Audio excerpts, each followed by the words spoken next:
Good morning, guys. July the 10th here in central Illinois. I just thought I'd show you right quick the progress that we have made, and my ears are still ringing from the other day when I went down to Jacksonville, Illinois to take a look at the World War II heavy armor in the Sherman tanks. I'll tell you what, when I think they had five machines, 6 machines down there, and they all cut loose with their 50s. My God, here's something else which I'd never experienced. The concussion. I could actually feel that stuff. I was about 50 feet away. They wanted us to back up or lose our hearing. And so we got back behind the line that they had suggested.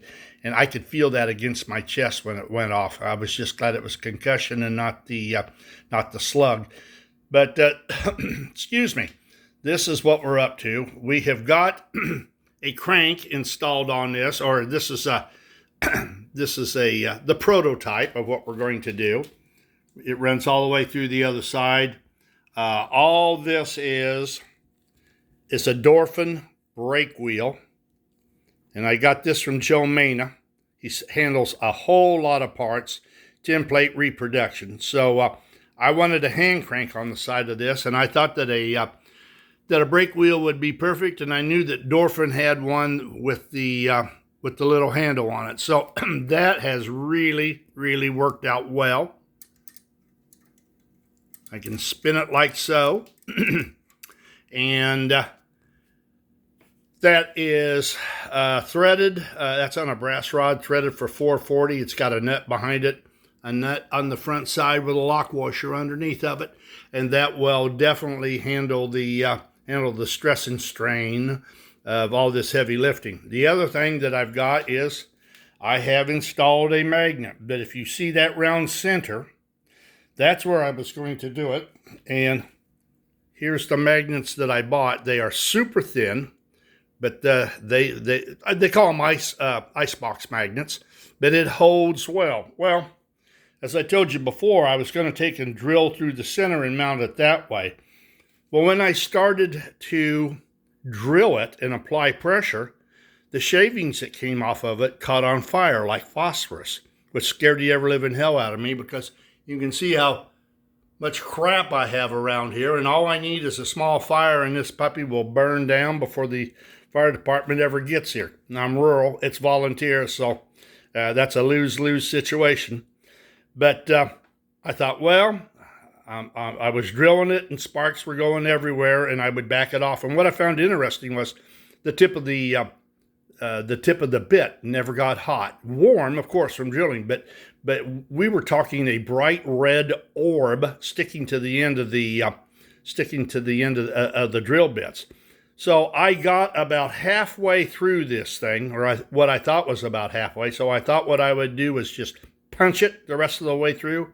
The pressure applied to it, it exploded, and bits went everywhere.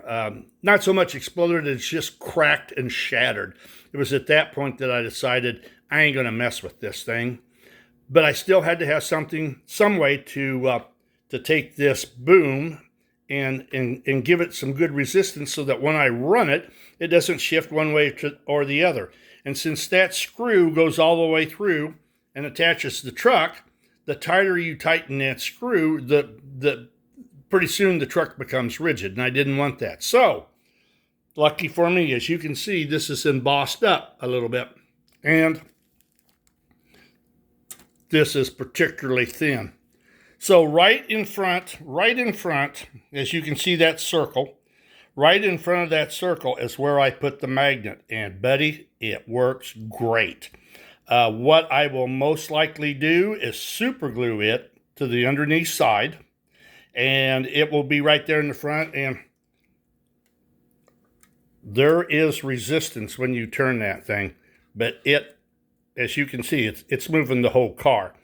But when you set it up straight, it don't go anywhere, which is what I want. I don't want the doggone thing moving from one side or the other.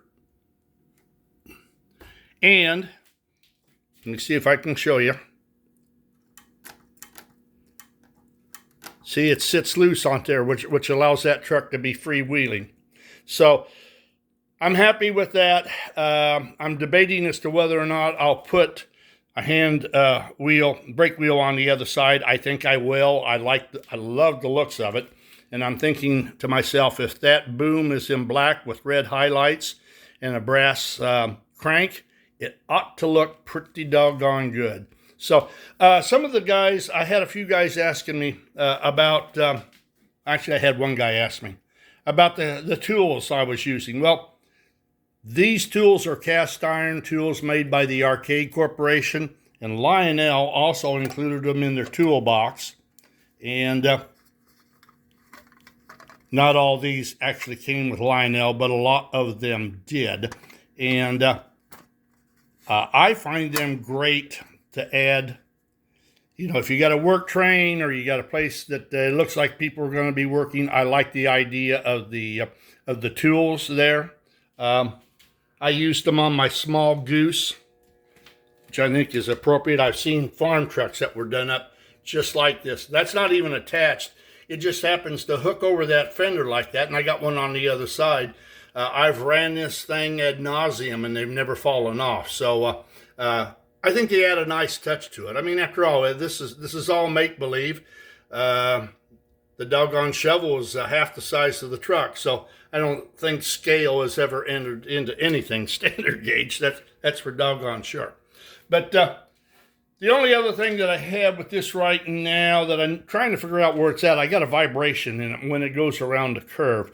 And I keep thinking I got something rubbing. I don't think it is. I think what it is it's just, I think you get more vibration. Of course, there's more torque because this pivots.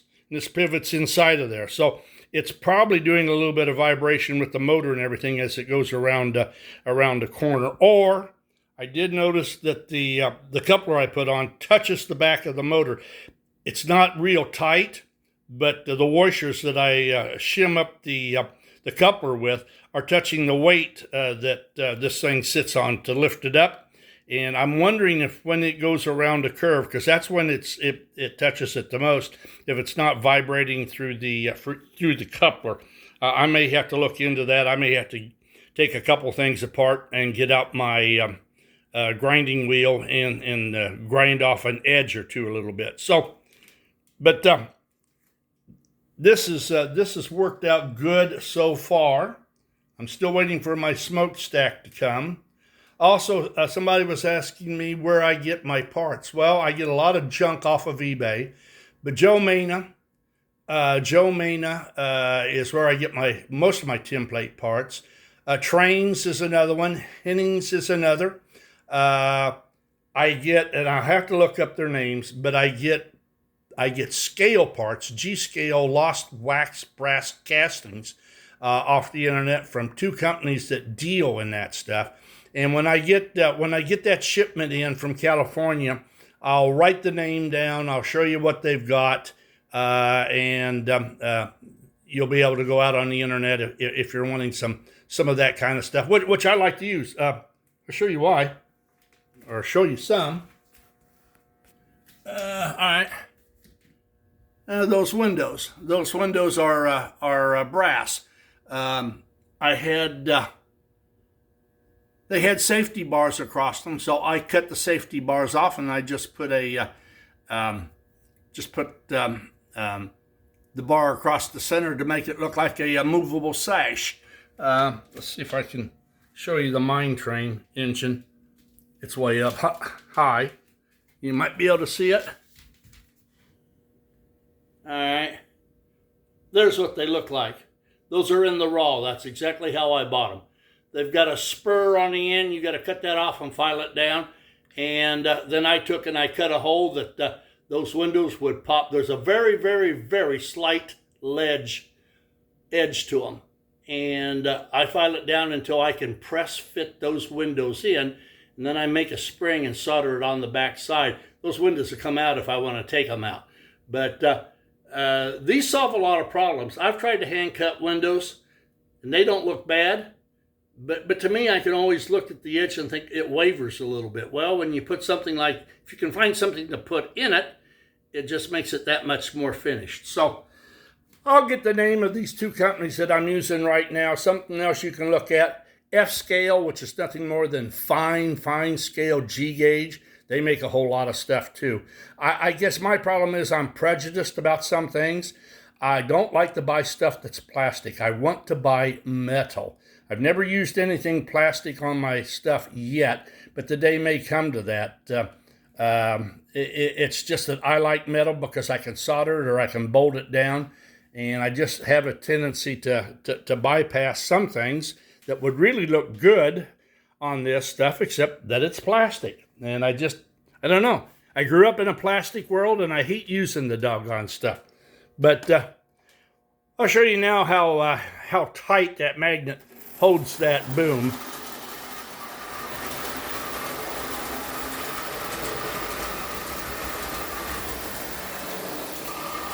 Yeah, you can hear that little rattle. That only does that in the curves.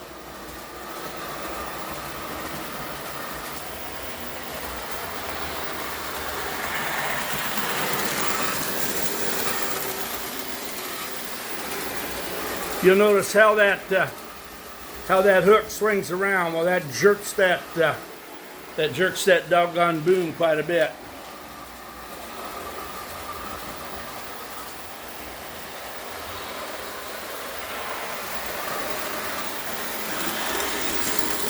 And you'll see that the boom is still nice and straight from the back.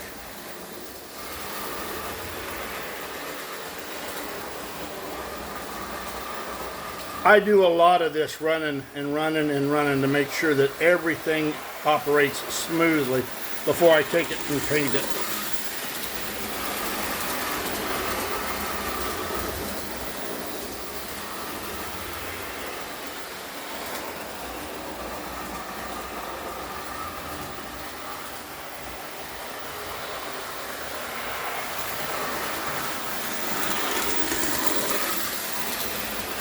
Well, gentlemen, this is 12 minutes of your life that you'll never get back, just looking at this thing going around and around. But I think you got to admit that that magnet is definitely doing its job. So we'll most likely stay with that puppy. And let's see if I can get back over. Oh, there we go. The ground wire came off. That's why it stopped. Well, that was fine because I was ready to stop it anyhow. All right, guys, I'll let you go. You have a good, it's Thursday. You have a good weekend. It's coming up, so stay cool if you possibly can, and we'll talk with you later. Toodaloo.